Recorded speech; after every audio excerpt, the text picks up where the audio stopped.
حکم ہے کہ نظر بچا لو اور حسینوں سے بھاگ جاؤ، دونوں حکم الگ الگ ہیں۔ ففروا کا حکم الگ نازل ہوا اور نظر بچانے کا حکم الگ نازل ہوا، تو قرآن پاک کے سب مجموعے پر عمل کرنا فرض ہے، یہ نہیں نظر بچا لیا اور ٹیڈی کے پاس بیٹھے ہوئی لپٹے ہوئی۔ ففروا کی آیت الگ ہے کہ ٹیڈیوں کے پاس حسینوں کے پاس کھڑے بھی نہ رہو، حسین لڑکوں کے پاس بھی کھڑے بھی نہ رہو، بھاگو وہاں سے، ورنہ حسینوں کے سامنے انسان جو ہے گول ٹوپی کے باوجود اور داڑھی کے باوجود کیسے گفتگو کرتا ہے؟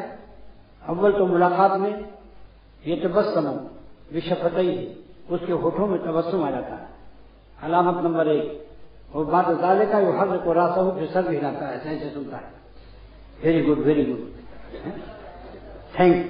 تھینکس بھی کھیلا بھی دکھاتا ہے، اور آواز کو بھی نرم اختیار کرتا ہے، بھاری آواز سے وہاں نہیں بولتا۔ شیخ سمجھاتا ہے کہ سب سے نرم آواز نکالو، وہ بات اس کے سمجھ نہیں آتی، مگر وہاں وہ نرم آواز نکالتا ہے۔ مزاج شریف آپ کا کیسا ہے؟ دیکھا آپ نے؟ حالانکہ آواز اس کی بھاری ہے، تاکہ اس کی آواز سے ملا دے اپنی آواز کو۔ یہ نفس کی مکاریوں کو اللہ والے ہی سمجھتے ہیں، اختر بھی نہ جانتا اگر بزرگوں کی باتیں کتابیں نہ پڑھتا اور اللہ والوں کی صحبت نہ اٹھاتا، اور ہر چیز سے دل میں ظلمت ہوتی، کیونکہ اللہ کے یہاں یہ شخص حالت مبعوثیت میں ہے۔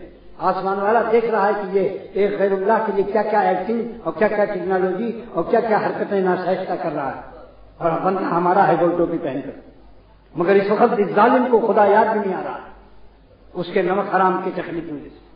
اس ظالم کو خانقاہ کا قیام بھی احساس نہیں ہے کہ میں خانقاہ میں رہتا ہوں، بتاؤ ہے گدھار کی نہیں ہے؟ اللہ کے نام پر آج اپیل کرتا ہوں کہ آپ لوگ جتنا مسجد میں شریک ہو اتنے ہی مارکیٹوں میں بھی شریک رہو، جہاں بھی رہو اللہ والے بن کے رہو، کسی وقت بھی آپ کے دل کا قبلہ 90 ڈگری سے کم نہ ہو۔